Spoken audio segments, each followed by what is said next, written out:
If you're hearing this, then the Safe Empowerment System for Social and Generalized Anxiety is still heavily discounted at 50% off. Normally $99, but for a limited period of time, you'll get 50% off if you visit quietbegins.com using the coupon code BRAIN50, that's BRAIN50, when checking out. quietbegins.com. Life presents the toughest challenges. Every day you are faced with decisions that test your ability to express who you really want to be in this world. We're told to keep saying affirmations and keep thinking positively, but what do you do when that stuff doesn't work? Welcome to the Overwhelmed Brain, where you'll learn to make decisions that are right for you so that you can create the life you want now.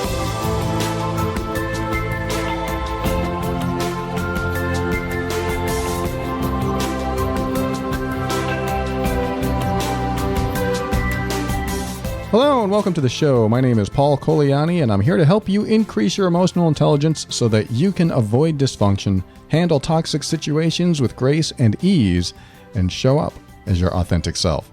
Everything I talk about on this show is my personal opinion and is meant for informational and educational purposes only. Always consult a medical or psychological professional before making any changes that could affect your physical or mental health. We've been seeing a lot of medical professionals on the air lately. On TV and press conferences and things like that, at least as far as, talking about the COVID-19 thing going on that we're all experiencing. And it reminds me that a lot of people that probably used to listen to this show on their commute are now listening to it in other places, in other ways, in other areas of the house, I guess you could say, if you're quarantining yourself. I hope you are staying safe during this time. If you are listening to this in the future, it is the end of March 2020, and we are hopefully on the last few weeks of this coronavirus thing going on. If you're listening to this right now, then you know exactly what I'm talking about, and you hear all about it from all these sources. So I'm not going to talk about the virus or the disease or anything like that. I'll just get into the show. But I do want to acknowledge it. I just can't skim over it and pretend that I'm not going through anything and you're not going through anything. I think denial is not healthy. I think it's important to understand there are things out there that exist and we need to be aware of them. And we need to think critically and carefully and reasonably and rationally as we go through life on what we should be doing to protect ourselves or make the right decisions and the healthiest decisions. You do the best you can. And that's what we're doing. My girlfriend and I are holed up in our house. We've been in this, mess for weeks, just like everyone else. And we are doing our best to stay safe and not spread and not get it. And from what I can tell, all of our friends are doing the same thing. Some people aren't, but the people I know are. And when something like this comes around, hopefully it doesn't come around again, but I'm sure it will in some way, shape, or form come around again. We just have to consider the facts.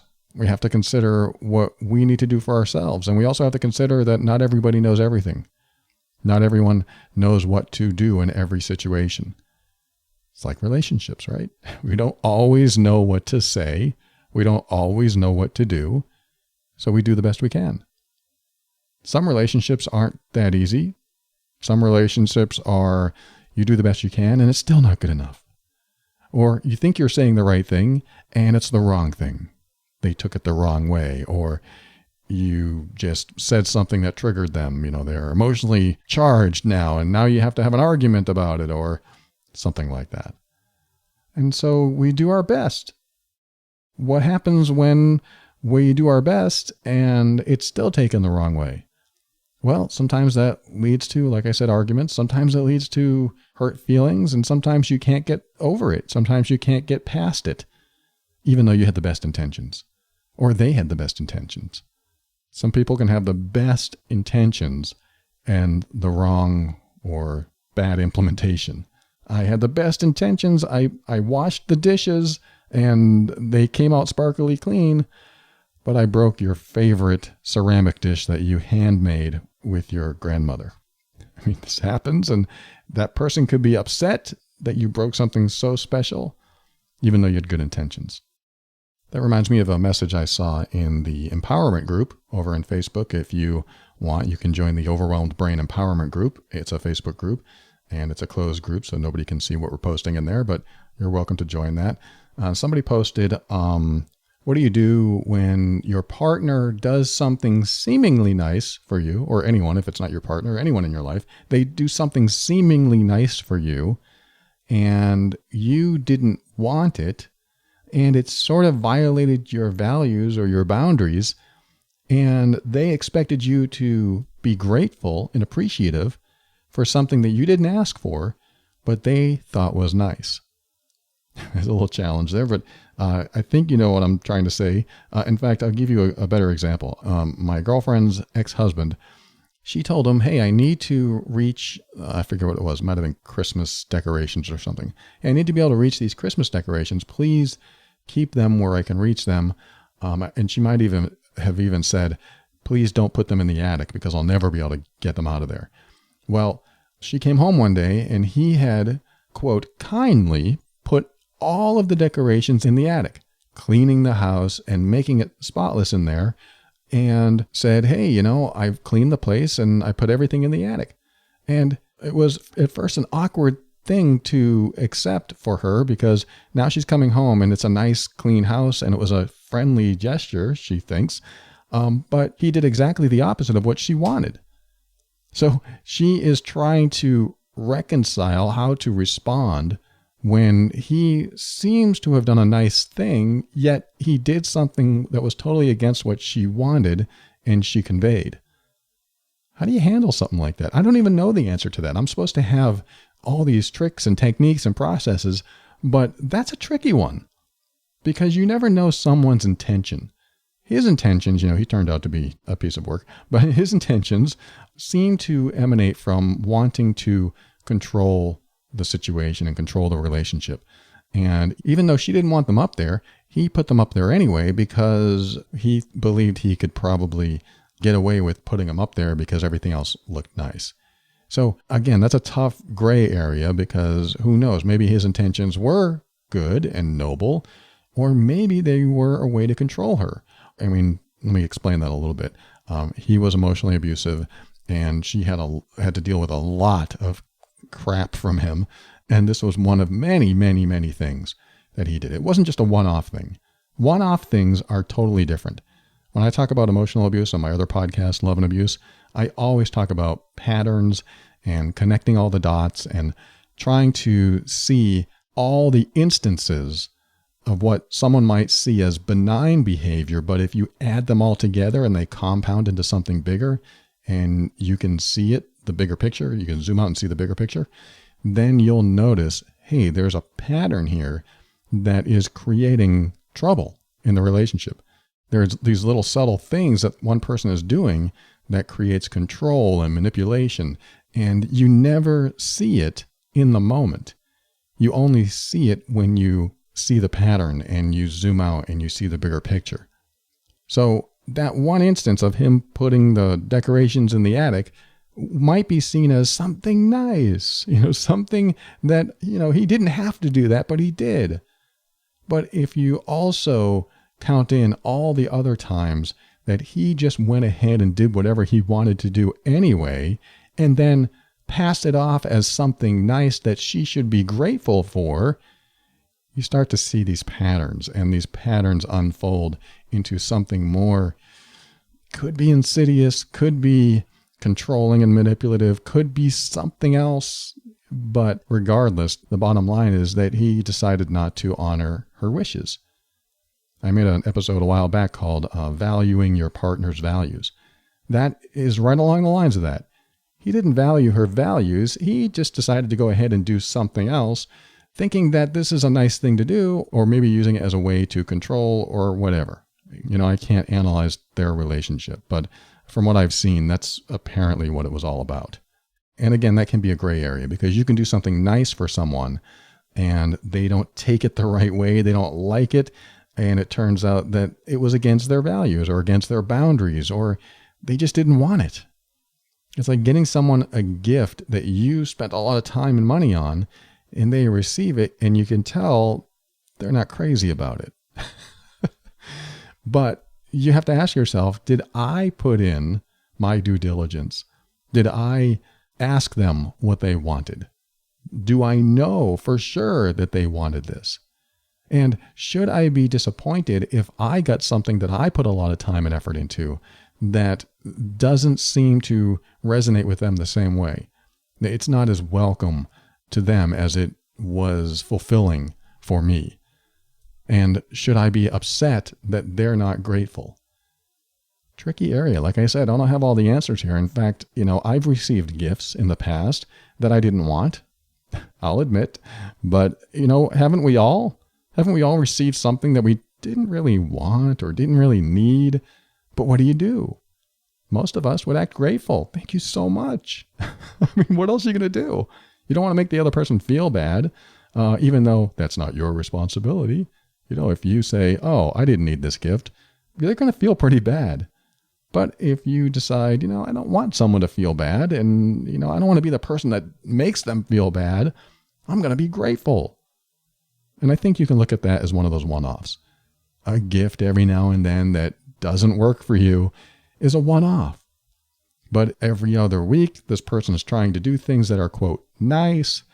Now I see a pattern. Because in this case with the woman who said, my boyfriend is nice and he does things, but he does things that I really don't want. And in fact, some of it really ticks me off. Some of it gets me angry.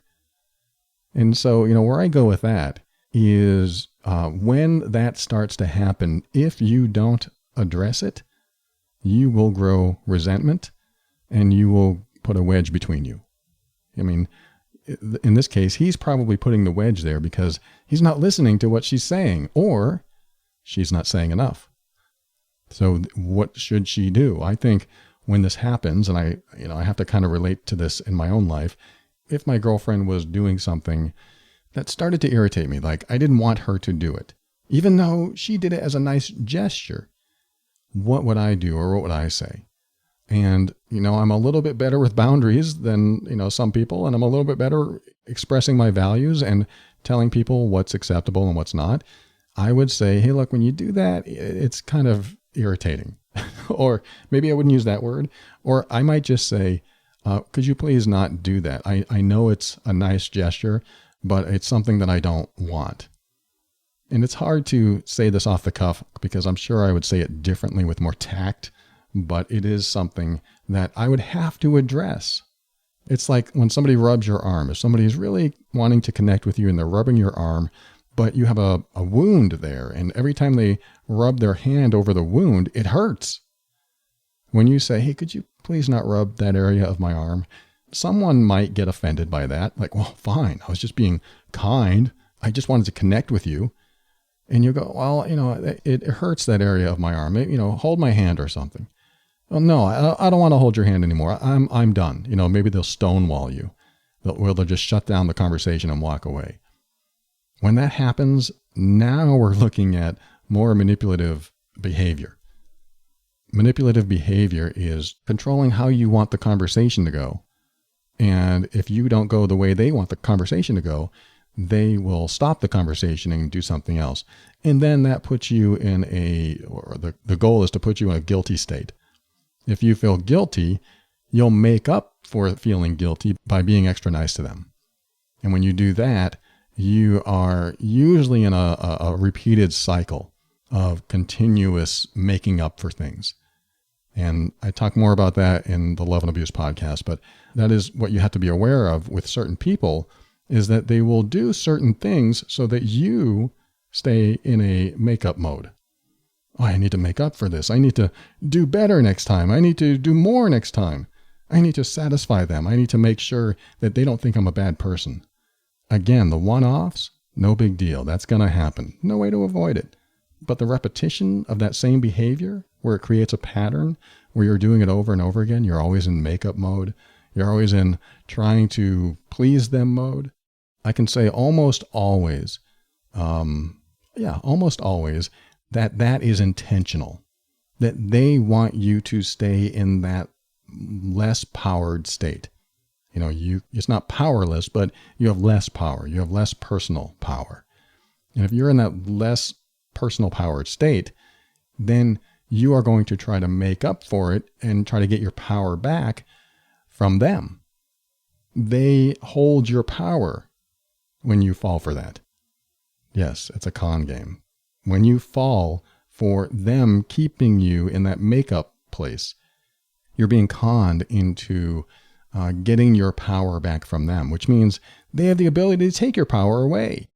And that doesn't even mean that they're always doing it intentionally. That's just something that they may have developed. Maybe you do that to other people. That just develops in you as part of your makeup, as part of your sometimes survival mechanisms, your coping mechanisms. And when you have that going on in any relationship that you have, it's toxic, it's draining, and it's unhealthy, of course. And when you have that going on, it has to be addressed. So the person who wrote that in the Facebook group, it has to be addressed. And she said, well, if I address it, he gets offended. So what? I know that's hard. And I know that, in certain situations, that's not advisable. If he's violent, but if he's just moping or gets upset or angry and huffs away, and he's not harmful to you physically, or he's not scary, then it's time to maybe say something. Hey, look, when you do that, it really bothers me. Could you please not do that?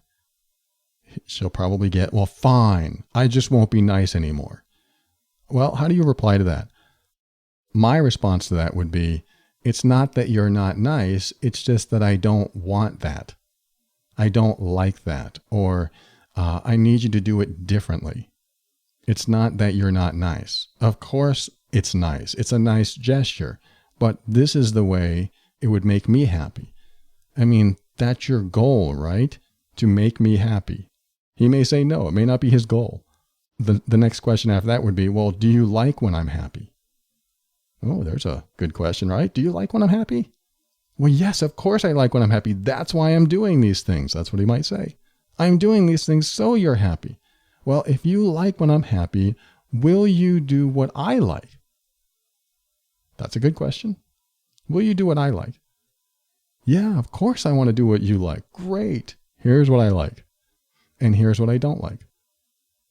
So it could be tough to address it. I know some people are tough to talk to, but unless you address it, you build resentment and you drive a wedge between the relationship that's already being driven in there by the other person, but somebody needs to address it, and it has to be addressed soon, because then the pent up energy starts, the negativity, and it builds up. And when it builds up, you end up having less and less intimacy, less connection, less love. In fact, you're building a wall around your emotional core, your heart, if you want to look at it that way, so that you aren't as hurt and you're not as connected. Because if you're not as connected, you won't be as hurt. We do this to ourselves. We build these walls around our emotional core so that we aren't as hurt. But that also means we can't get as close. So that wall gets thicker and higher every time we don't address what's going on. I'm going to talk about my girlfriend. My girlfriend is a perfect example of this. If I do anything that bothers her, she might be okay with it once or twice.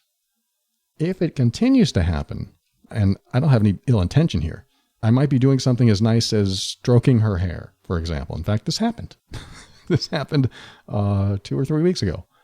Stroking her hair. She goes, could you please stop doing that? I said, okay, why? She goes, I feel like a dog. I feel like a dog when you do that. And I thought, wow, I was doing something kind and loving and gentle, and I thought it was just connecting with her. But to her, she took it that way. And of course, I didn't mean to treat her as a dog. And of course, this could be triggering something from her past, or it could just be something she's never experienced from anyone else, and it feels weird. And so it took me a moment to think, well, geez, if I can't rub her hair, what does that mean? Maybe I shouldn't touch her face or her neck. I mean, I don't touch her face necessarily, but the back of her neck or her back. What does this mean? And so I had to kind of process it for a moment. and realize, okay, this isn't about me at all, because anyone could come along and rub her head or, put their fingers through her hair, and it might bother her. So I have to learn not to take it personally. And this is a good suggestion for the person in the Facebook group that I'm talking about here. In order for him to not take it personally, you could say, it's not that you do it. If anyone did that to me, it would bother me. It's not that it's an unkind gesture. It's just a gesture that doesn't make me feel very good. And I think that you want me to feel good. So I would rather let you know than hold resentment about it. And hopefully he'll get that. And hopefully he'll say, well, thank you for telling me, because I don't want you to hold resentment toward me. I don't want you to be upset with me. So I'm glad you told me. Now, he may, again, still be offended. He may still have to process that. He may get angry. But it doesn't matter, because it's important that we value each other's values. And sometimes the other person's values won't be in alignment with yours, or not even a value. I mean, this could just be a simple, minor boundary. Like me putting my hand on my girlfriend's head. It's not that I just put my hand on her head and she's upset. It's that I may have stroked her head like I would stroke a dog's head. And again, that's not what I was thinking when I was doing it. But this is the kind of stuff that could appear 5-10 years down the road in any relationship. We've been together over 5 years now, and that's the first I've heard of this. Good to know. So I adjust my behavior accordingly, because I want her to be happy. I don't want to do things that I think will make her happy. I want to do things that I know will make her happy. That's more fulfilling for me. If I want to do things that I think would make her happy, knowing that it may or may not make her happy, then it's more selfish. It's more about me. And if I'm touching my girlfriend on the arm or on the head, I want to make it about her. I want to show her that I care about her, that I am wanting to connect with her. But if I'm connecting in a way that's rubbing a wound, then that's not going to work for her. Or, if it's an emotional trigger, or if it's making her feel weird or inferior, I don't want any of that. So what am I going to do? I'm going to adjust my behavior, because it's more important to me that she feels valued, that she feels respected, that I am listening to her. I mean, that's the best kind of love, isn't it? When someone listens to you and they value you and they value what you say and they honor what you say. They don't cross the line. They don't cross your boundaries. That is caring and loving and connecting. And so the person in the Facebook group, that's pretty much all I have to say about this. I'm sure something else will come to mind, but it's important to understand that some people, even with the best intentions, do have to be told that they aren't connecting with you in a way that you want. And so it's important to tell that. If it's a one-off, if it's a gift out of nowhere and you don't like it, it doesn't go with anything in your house, it doesn't go with your wardrobe, and maybe it's hideous, you say, thank you so much for this. You say, I am so appreciative of how much thought and effort that you put into this. Thank you. Then you might have to accept it that way. And some people may disagree with that. Some people may say, no, it's better to be honest, because what if they get you the same thing or something worse next year? Well, I have an excuse for that. I have an excuse you can use. My excuse is, I wore that thing that you got me a few times and it just doesn't go with anything I have. I'm so sorry. I'm so sorry. They may be offended, but maybe not. At least you're not hurting their feelings in the moment. But at least you are also setting them up to not fail. That's a bad way to put it, but you understand. Next time.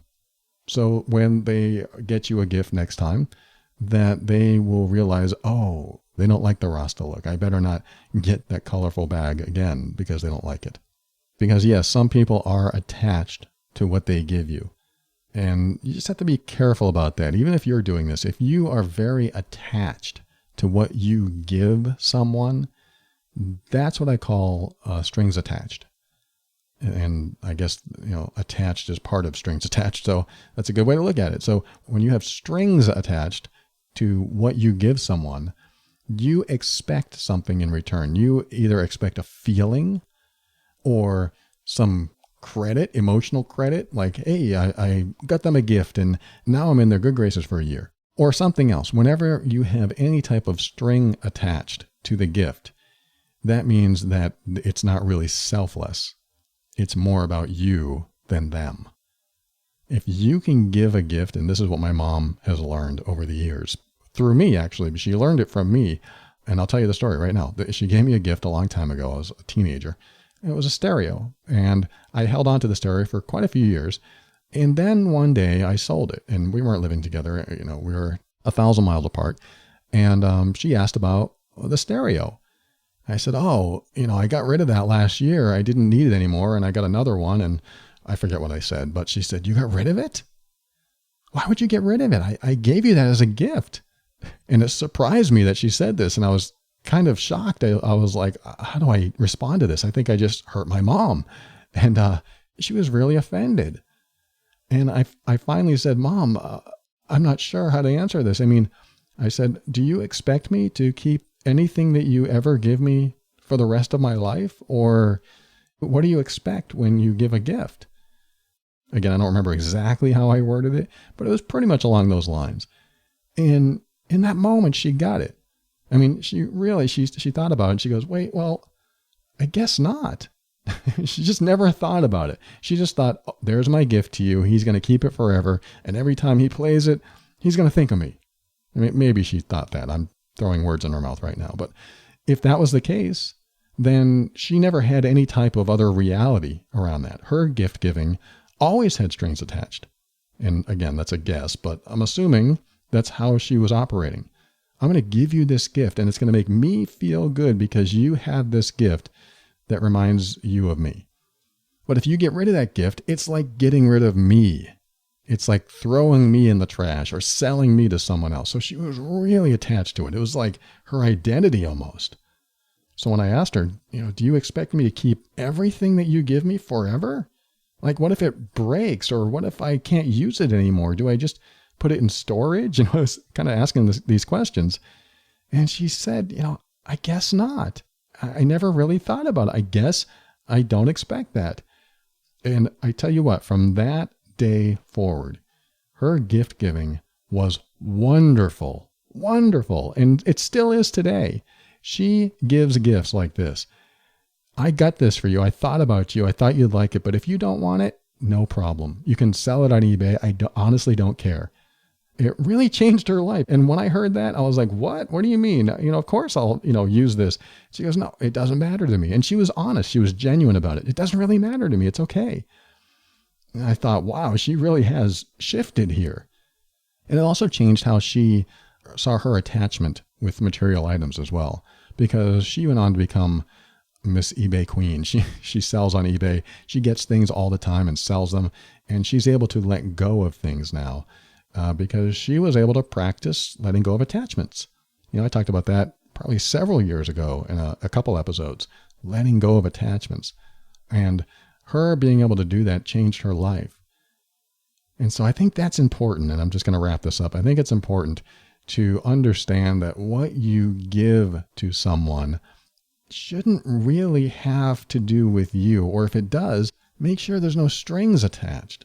You can give to someone and still feel good about it, but don't feel bad if they don't like it or if they want to get rid of it, unless they're just a jerk about it. That's a different story and we could talk about that on another show. But for the most part, you giving to someone should be about them. And if you're not meeting their needs or meeting them within their values, or did no research whatsoever on what they really wanted, didn't listen for the clues when they were talking to you, or didn't listen to their direct thoughts or opinions on what they wanted in their life, whether it's a gift or an act of service, an act of caring, whatever it is, if that's not what they want, then it's better for you to shift what you give than to get upset that they're not receiving it right. Because I guarantee you, if I sent you a box of chocolate-covered ants, and I said, I traveled to where do they sell chocolate-covered ants? I don't know. I traveled to another country and I tried these chocolate-covered ants and they're delicious, and I spent a lot of money importing them into this country, and I wanted to give them to you, and I know you're going to love them just as much as I do. you might hesitate. You might have trouble receiving it. You might say, thank you so much. That's very, very kind of you. And later on, you never ate them. And if I called you up a week later and I said, how are those chocolate covered ants? You might say, I couldn't bring myself to eat them. And I would say, hopefully, I totally get it. I didn't think you would, but I wanted to give it to you anyway. I really wanted to see if you could brave it, but I didn't think you would. So it's all good. Hopefully you would get a response like that from someone who gives a gift, because there are people out there that will think they're giving something nice. And when you're not that receptive to it or even upset about it, if they gave you the gift of painting your house the worst color imaginable, you might think, wow, that's like the worst thing you could have done. I really don't appreciate that color. I wish you would ask me what color I wanted. I mean, this is the nicest gesture ever, but I have to paint over it because this color is not something I wanted. My point is, when you're doing something nice for someone or when someone's doing something nice for you, make sure there's no strings, because if there are strings, then it changes the gift and it turns into a way of either control or manipulation or something toxic. There's just some toxicity in there. We have to be really careful. So I hope this helps the person in the Facebook group. And if you're interested in joining that group, you certainly can. The Overwhelmed Brain Empowerment Group over on Facebook. And it'd be great to connect with you in there. Otherwise, we'll be right back. And I'm going to read you a couple emails. Hopefully they'll be pretty quick. One of them's a response from another episode I did, and one of them's about a relationship issue that I'm just going to answer in as few minutes as possible because I have one point to make with it. Anyway, we'll be right back right after this.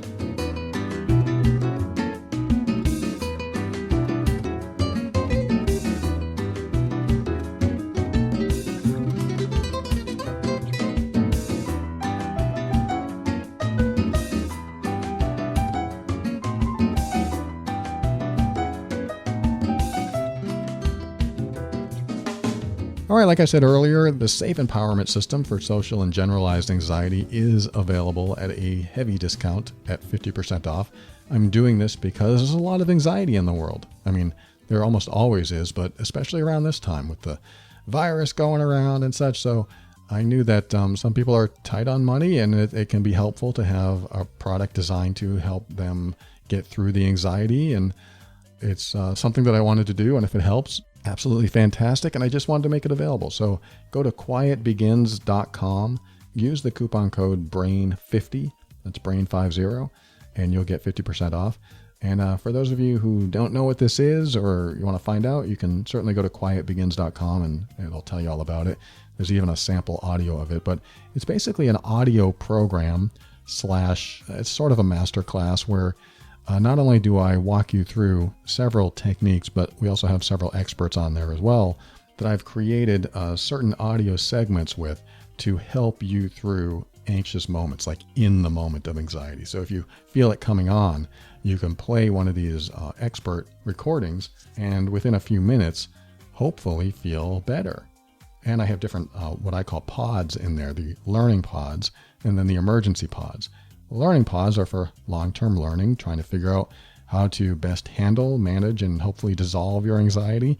And then the emergency pods are when your anxiety is starting, you can throw in one of these 4 to 7 minute emergency pods and help it walk you through diminishing and dissolving it, which is the whole purpose of the program. So if you're interested in it, this is the program that started off as a social anxiety program, but there were so many things that were very similar to regular generalized anxiety that I decided to package it all together and tackle anxiety as a whole. So feel free to check it out. Go to quietbegins.com. Make sure to use the code BRAIN50 when you're checking out, and you'll get 50% off today.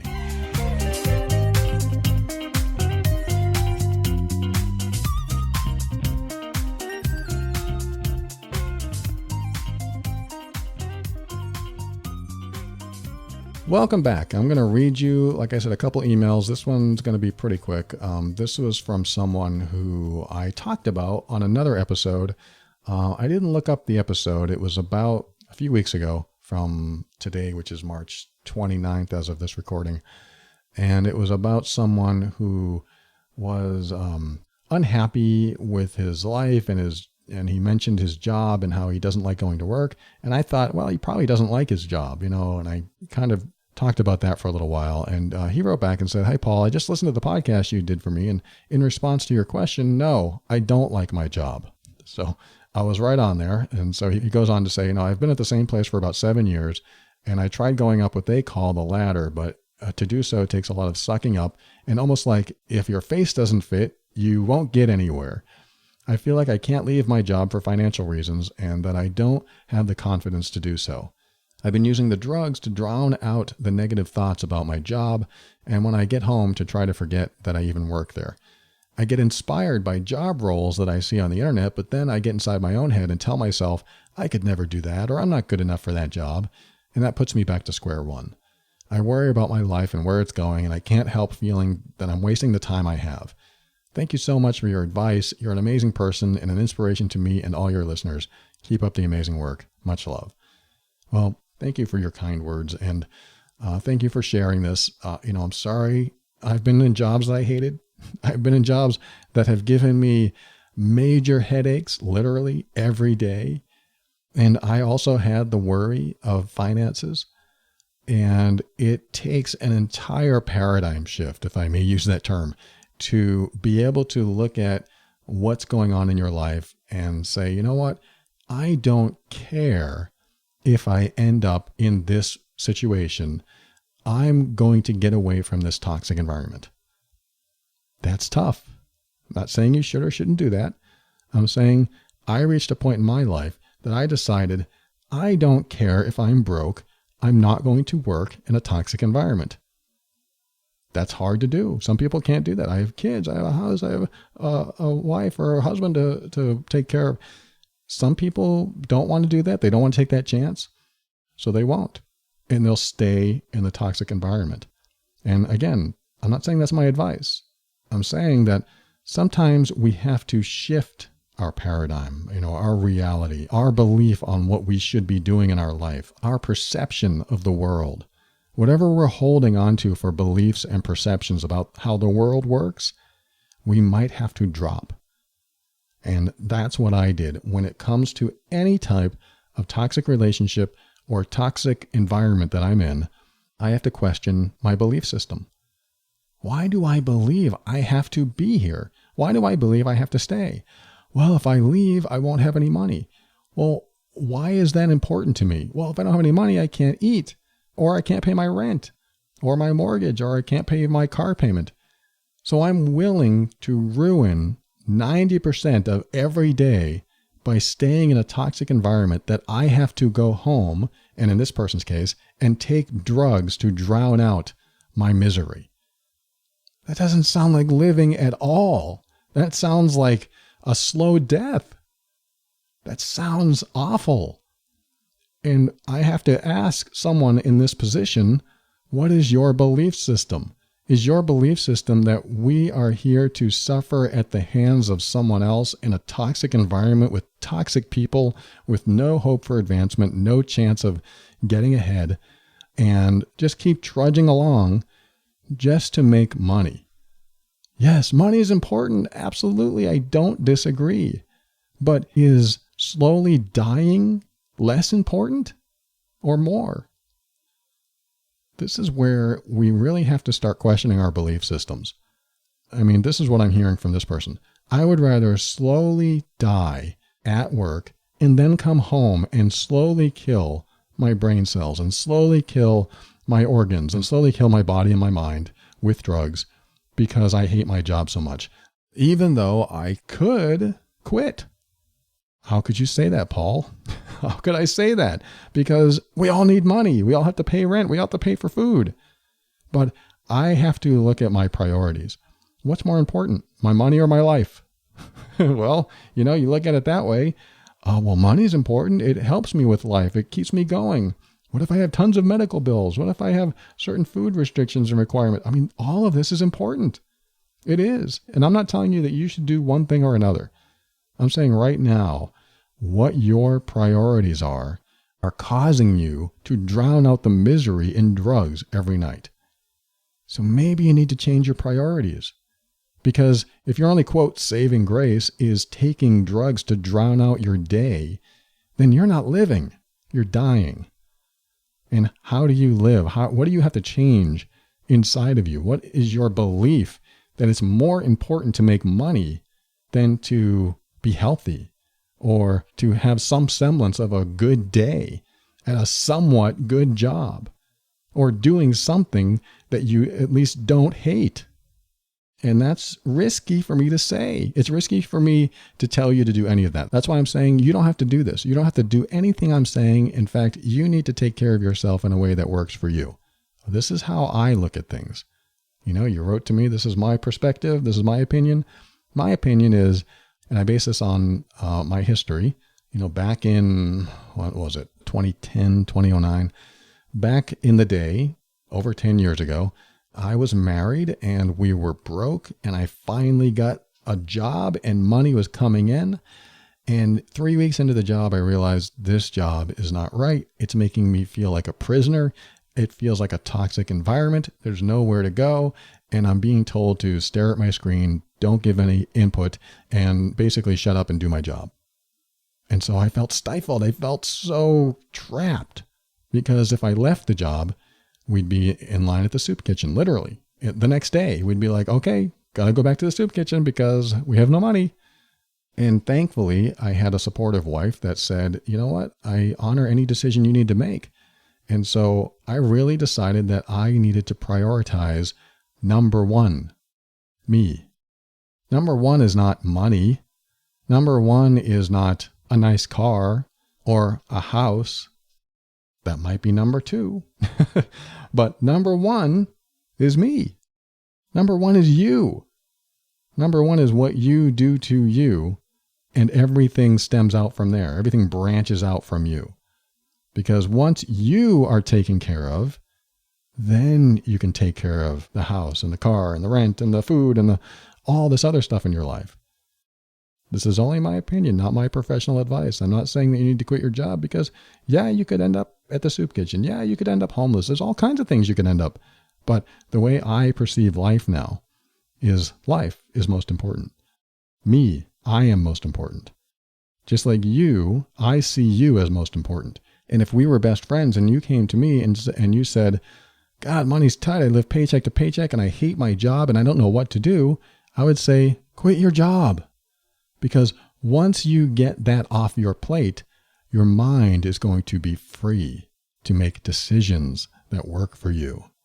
Your mind is going to be clear because you'll be away from the toxicity. I'm not saying that you should do that. I'm saying that you need to prioritize you. And when you do that, it will lead you to do things that are right for you. It will clear your mind up when you prioritize you. Because you're going to ask the question, if I'm most important, if my sanity is most important, if my health is most important, if my happiness is most important, then what is the toxic element, parentheses S, elements, that I need to get rid of in my life? What are those elements? Or if not get rid of, change. I mean, I've been through jobs where I decided not to say anything and change how things are and just decide to stay miserable and eventually quit. I've stayed at jobs I hated, and instead of asking for what I wanted from them, I just kept taking it and left. And after all these years, I learned that, all I had to do was go in and ask the boss what I wanted. That doesn't mean they would give it to me. It just meant I didn't take advantage of an opportunity that I had that I could have. I could have asked for what I wanted. And they may have said no, and they may have fired me on the spot, but at least I gave myself a chance. Whereas some people stay at a job they hate and it's a toxic environment and they continue to go every day and they come home miserable every day because they don't have the same priorities as I do or some other people. And they hate their life and they won't ask for anything different. They just believe they have to take it when in reality, there's a number of things that you can do that, yes, are scary, yes, are going to change your life, and maybe a big yes that things will get better and the possibility that things won't change. But I look at it this way. If you don't take the chance, it will never change. If you do take the chance, there's a chance of it changing. And if you take a big step forward, things will change. And when things do change, you're going to show up for yourself. That's my perspective. You're going to show up for yourself, meaning you're going to do whatever it takes to live a better life, to stay away from the toxicity, to put yourself in a better position. You're going to do it because you'll finally get this other piece of your life out, which has been draining you. So that's why I like to look at it as I am number one and you are number one. You take care of number one. This is overused, but this is why people say you put the oxygen mask on you first. Because without that energy, without that health, without that vitality, how are you going to put it on anyone else? And even if you're alone, like this person who wrote to me a few weeks ago, he may be completely alone. He may not, I don't remember if he's in a relationship or not, but he may be completely alone. But the same philosophy still applies. He still has to apply that mask to himself before he gives it to his employer. Or you can look at it that way. So I hope that helps you. Thank you for writing back, the person who wrote. And I know it's tough because drugs are such an easy way to cover up what we don't want to deal with, or we can't change, or we think we can't change. But there are changes that you can make that you might have to, because you can't really maintain and sustain the norm the way it is right now, at least the way you described it to me. Thank you again for writing. And I'm going to read you the last one during the outro, and there's one thing I want to say about it. It's got a lot going on, but really it all boils down to one thing, and it's very much along the same lines as what we were talking about just now. Thank you so much for joining me today. When we come back, I'm going to say my goodbyes, some thank yous, and my final words after this.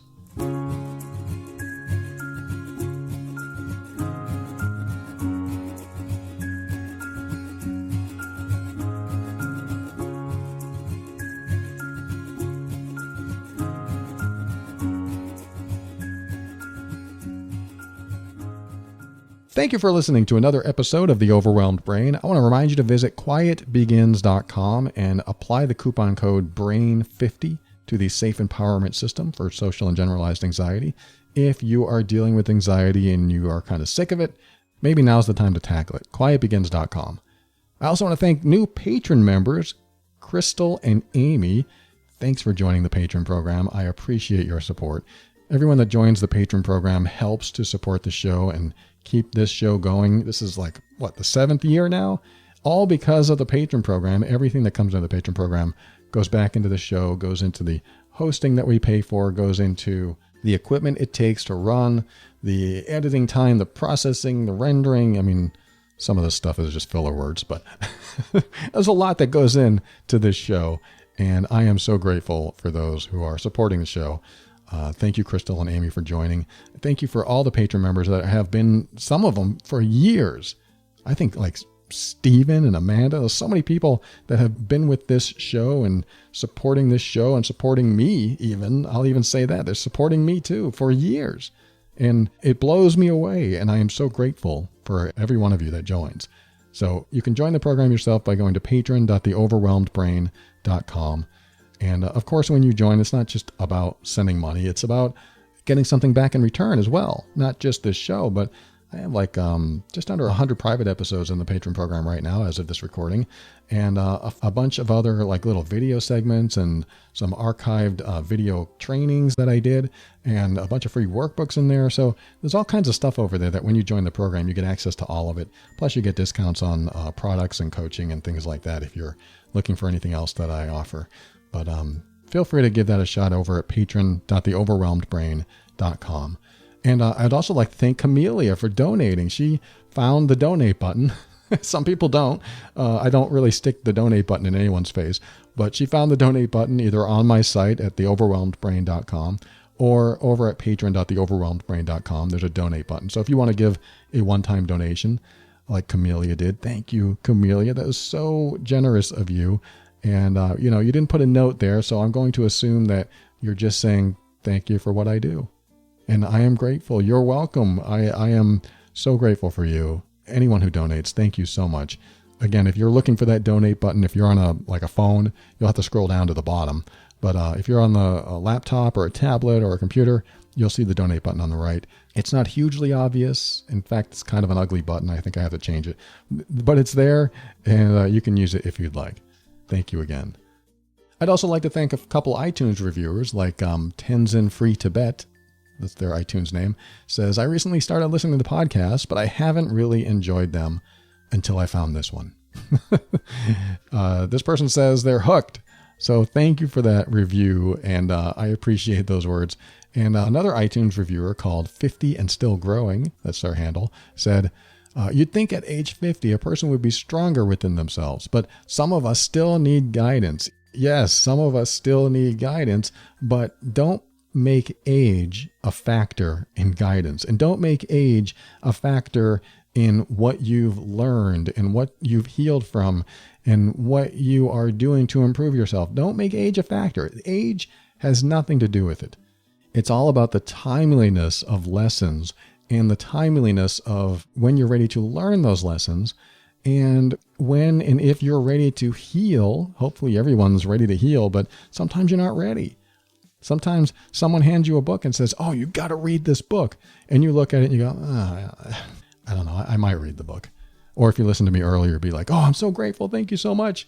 But you might put it away and never read it. But 5 years from now, or even 20 years from now, you pick up that book and go, wow, this is exactly what I need right now. I'm ready for this. That's what happens, is that sometimes we're just not ready for the lessons or the healing. So time has to move forward until we are. And some people might think, well, I don't want to learn my lessons at 50. I want to learn it at 30 or 20. I hear you, but sometimes lessons have a way of going through a sequence of events until they hit you perfectly. I mean, sometimes that happens. You just have to be hit with the lesson or the healing in a way that resonates with you. It's like everything has to line up for you to be ready for it. That's not even a spiritual perspective. That's really a practical perspective. Sometimes you have to get to the point where you've had enough of something and you've reached rock bottom where you say, I'm finally ready to do something in my life. I'm finally ready to change my life, because that's what it might take. But you couldn't reach rock bottom until you reached it. You couldn't feel defeat until you were defeated. So never put age in there as some sort of disappointment that you have that you should have done it earlier, because it wouldn't happen until it happens. And this, there's no better way to explain it, really. It's not going to happen until it happens. Now, it does happen when you are more open to it, and when you are ready to change, and when you are willing to take a risk.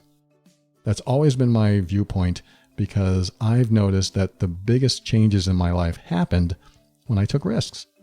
And I'm talking about risks that you may not even think are risks, like, oh, I need to heal from this jealousy that I'm carrying around. The risk in that might be, yeah, but if I don't have jealousy, then my girlfriend might go do something that causes me to be upset, or she might go cheat on me, or she might, be flirting with some other guy. I might have these thoughts. So the risk is, if I deal with the jealousy, I might lose my awareness, or something might really happen that I was really jealous about. So my risk are these consequences that I probably made up that I need to accept as consequences. That's scary. I know it's very scary, but sometimes this is what we need to do in order to improve ourselves, in order to heal, in order to move on. Because at one point I did deal with jealousy, just using that example, and I didn't like the feeling of jealousy. So even though there was a risk involved with me working on jealousy and dealing and healing from the jealousy, I decided to take that risk because I hated the feeling of carrying around jealousy. I don't like being jealous. I don't like thinking about what she's doing all the time. And for me, that's another episode, and I've talked about jealousy before, but it involved me being 100% faithful in the person I was with until they proved me wrong. That was a very hard paradigm shift, believe me, but I was so sick of feeling like I felt, and I wanted to get rid of it. So I believe there's always a risk involved in the big changes in life. So when it comes to age, sometimes you get to that point where you go, you know what? I'm not getting any younger, so I might as well take the risk. It's going to be worth it because what I'm going through now is no fun and isn't living. And I don't like not living. I want to at least try to live and attempt to live. So I'm going to take this risk. And if I have to reach rock bottom first, then so be it, because where I am now kind of sucks. So you want to look at life as a series of timely challenges and lessons that will come when they come. And yes, you can speed it along if you are willing to, put your heart out there and tell the universe, I'm ready, bring it on. And when you do that, get ready. I've done that, and it's scary. I told the universe, whatever that means, God, the universe, whatever's out there, I said, I'm ready, bring it on. And I got it big time. And when it happened, I wasn't prepared for it because we're never really prepared for the biggest challenges, but I got through it. And when I got out the other side of it, I had an entirely different life than I was living. And it was like night and day. The life I was in misery to the life I have, which is peaceful. But I was willing to take the risks, and I was willing to take it on. And sometimes you have to do that. So, coming back to this, thank you so much to everyone that has given reviews to the show. If I don't read your review, it doesn't mean I'm not reading your reviews. I just pick a few here and there and put them on the air. And finally, I'd like to thank Kevin MacLeod of Incompetech.com for some of the music transitions in The Overwhelmed Brain. And like I said, I want to read this really quick. It's an email for our last part of the show here, and give this person my one piece of advice. There's a lot going on probably in this person's life, but I have one piece of advice. I'm just going to read you the email. She says, firstly, thank you for your work and content helping people to understand their behavior and relationships better. I have found lots of really useful advice through your podcast and really enjoy listening. I wanted to reach out because I find myself returning to the same dissatisfaction and anxiety which surrounds both my perception of life and relationship. I'm in my 30s and I still live at home with a parent. We have a distant relationship, and he was emotionally and physically neglectful whilst growing up. And although I'm in therapy and I'm trying to move past it, I feel stuck. I don't feel happy in my job. It's just a job to pay the bills. And every day that I go in, it feels pointless and I'm not invested in the business. I'm also in a relationship that I feel very anxiously attached to. He can be very emotionally distant, critical, has a temper, and I often feel like I don't like him, but I stay in it because I'm scared to be by myself and I fear ending up alone. I find myself constantly thinking about what my partner is doing. Sometimes I check his emails and wanting someone to rescue and look after me. Because he is distant, I constantly feel rejected or not good enough, and this makes me resentful. I'm so unhappy where I live. I do need to be independent. My job is not fulfilling, and my relationship can be quite toxic. I don't know where to go from here. I'm so out of touch with myself and what I actually want and enjoy, it can feel easier and more comforting to abandon myself and feel helpless. I'm worried that my life is leading nowhere and just dragging me along a path I didn't ask for. I don't make use of my spare time and instead just distract myself with social media when I really love reading and writing and would like to explore this more, but I just can't seem to motivate myself. I know I have touched on quite a few difficulties that I'm experiencing, but any advice you could offer would be so helpful. Within me is a light, but I feel so miserable that few get to experience it. Wow, what a way to end that. Thank you. I'm going to call you Anne. Thank you so much, Anne, for writing that. And the last sentence you said, within me is a light, but I feel so miserable that few people get to experience it. Absolutely. When I read everything that is going on in your life, the light is being squashed. It's being squelched by everything you have going on in your life. And this episode, I hope you listen to the whole thing because this episode is perfect for you. So many things that you said I've already touched on, and everything that is darkening your soul is happening to you. And the one thing I want to tell you that I want to focus on, because I did cover quite a bit of this, and I hope you are reading between the lines here and there of other things that I said and applying it to your life. But the one thing I want to tell you is this. There's something that I want you to say to yourself that takes into account what you fear and uses the words, I would rather, instead of doing what I fear. And let me fill this in for a second. For example, one of the things that you said was, you don't feel happy in your job. And it's just a job that pays the bills, and every day you go and it feels pointless and you're not invested in the business. But let's just say that you have a fear around that. I don't think you said you fear quitting your job, did you? I don't think so. But let's just say that you feared not having any money. So along the same lines I was just talking about earlier, say to yourself or say out loud, I would rather have a job that I feel stuck in, that feels meaningless, that feels pointless, and that I'm not invested in, than have no money. I want you to say that. I want you to actually feel that in your body when you say it. I would rather have a pointless job that I'm completely unhappy in and I feel stuck in and I can't go anywhere in than have no money. This isn't a solution. I'm just asking you to try this on. Try that on. How do you feel when you say that? I would rather have that than have no money.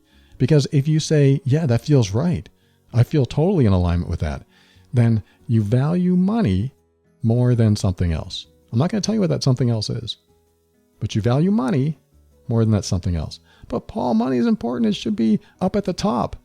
Maybe for some people it is. And I don't know how happy those people are, but for some people it is. And that's just one thing. But along the same lines with everything else in your email and in your life, use that statement. Say it to yourself, say it out loud. I would rather, and then fill it in with something you don't like, and then talk about the fear. So your fear might be, I don't want to be broke. I would rather have this crappy job that's pointless and makes me unhappy than be broke. That could be your statement. Let's try another one. How about your relationship? I'm in a relationship that I feel very anxiously attached to. He can be very emotionally distant, critical, and he has a temper. I often feel like I don't like him, but I stay in it because I'm scared to be by myself and I fear ending up alone. Okay, so here are some fears. I'm scared to be by myself and I fear ending up alone. So I'm going to use that in my statement. So I would rather, the things I don't want, I would rather be in a relationship that I'm anxiously attached to with someone that's emotionally distant, critical, has a big temper, and I don't even like him than to be alone. Say that. Say it to yourself. Feel it. Does it feel truthful? Does it feel right? I would rather be in a relationship with someone that I don't even like, that I feel anxious all the time. I mean, really exaggerate if you have to. That is completely emotionally distant from me. That is critical, both of me and everything else, and even has a temper, so I don't even know what's going to happen next. I would rather feel that way all the time in this relationship than be by myself. Or be alone, whatever the fear word is for you. Say that. Is it true? I really want you to reconcile that inside of you, because if it isn't true, then your priorities are wrong, or at least they're out of order. They're not wrong, they're just out of order. Let's do another one. Actually, this is even more about your partners. You can even add this. So let's go back to that. I would rather be in a relationship that I feel anxiously attached to. So I'm going to keep this anxiety with a person that's emotionally distant, so I'll never feel connection or intimacy, is critical, has a temper, I don't even like him, and I'm constantly thinking about what my partner is doing, sometimes checking his emails, and I constantly feel rejected or not good enough, at making me resentful. I would rather have all of that than be alone. When you think about that, how does that make you feel? I mean, this may feel very awful for you, and I don't mean to make you feel that way, but I'm trying to put this in perspective, because sometimes we have a priority of something that shouldn't take priority. Because if you would rather feel all of those things than be alone, there are some values in there that might need to be switched around, might need to be reprioritized. It's like saying, I value anxiety over my alone time. And of course, being alone has a lot of negative connotations for some people. Some people love it. Some people don't want to dare risk it. But really, that might be the risk for you. Because what happens when you're outside of a relationship that's toxic, you suddenly start thinking differently. And you don't even know you're going to think differently until you actually go through it. Because you can't believe it's possible. Because every thought you have contains the toxic element. But as soon as you remove that toxic element, that emotionally charged negative isotope, if you want to put on a metaphoric twist there, you get clarity. You get to think sharply and clearly. And yes, you might have some pain associated with it. And yes, there might be some fear associated with it. You might have some emotional stuff that comes up, and you finally get to deal with it. You finally increase the timeliness of the lessons and the healing and everything that you need to do for you, so that when you're ready for the rekindling of this relationship, if you happen to break up, or a brand new one, you'll have some more healing under your belt, because it's very, very hard to heal when you're in a toxic situation. Very hard, because you're constantly being exposed to it. You even said it twice. You said, constantly feeling rejected, constantly thinking about what my partner is doing, and I would imagine constantly anxious. And if you would rather have all of that than be alone, I just want you to think about that. I just want you to stew on that for a while. Because if you really make the right thing number one in your life can change.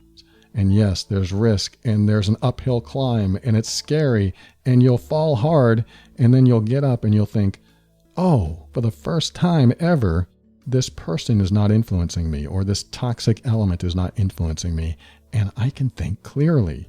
Yes, I'm sad, but wow, I have motivation to do something with my life. Yes, it hurts and I'm alone, but wow, I can't believe that I have such clarity of thought and I know what to do now. I might just take a week off and really soak this in. I don't know your situation that well, but hopefully you get what I'm saying here, and this one thing that you can say to yourself will put things into perspective and make you understand what's most important. So many of us carry around these fears that overpower our suffering. It's like the fear is more important than the suffering. And when we have these fears because we're afraid to take risks and we choose to suffer instead of taking a risk based on the fear, what do we have left? We're going to have this kind of email. We're going to have this kind of description of how life is and how we don't want things in life, when in reality there are things that we may be able to do. Reprioritization, changing our values, shifting to what is number one in our life so that we clear the obstacles along the path of healing to reveal the light inside. And that's her last sentence there. Within me is a light, but I feel so miserable that few get to experience it. You don't get to experience it, and you need to. You need to experience that light. It's in there. You see it. You feel it. It probably tries to creep out every now and then, but then it gets radiated by all this toxicity and it goes back in. And how do we get it back? We got to get rid of that toxicity. And that could mean a number of things. That could mean breaking up, or that could mean working things out. I'm just talking about your relationship. It could mean quitting, or it could mean going to the boss and saying, look, I've worked here for X number of years. You need to help me here. This seat has been uncomfortable. I've been holding the phone on my shoulder and I should have a headset, and my monitor should be bigger, or whatever you do for work. It might have to come to that. You might have to take those risks so that the light can shine again. Thank you so much for writing that. And no matter what, always keep an open mind, and this will help you step into that power. And having that power helps you make firm decisions that are right for you. Always take steps to grow and evolve. You are powerful beyond measure. And above all, and this is something I absolutely know to be true about you, you are amazing.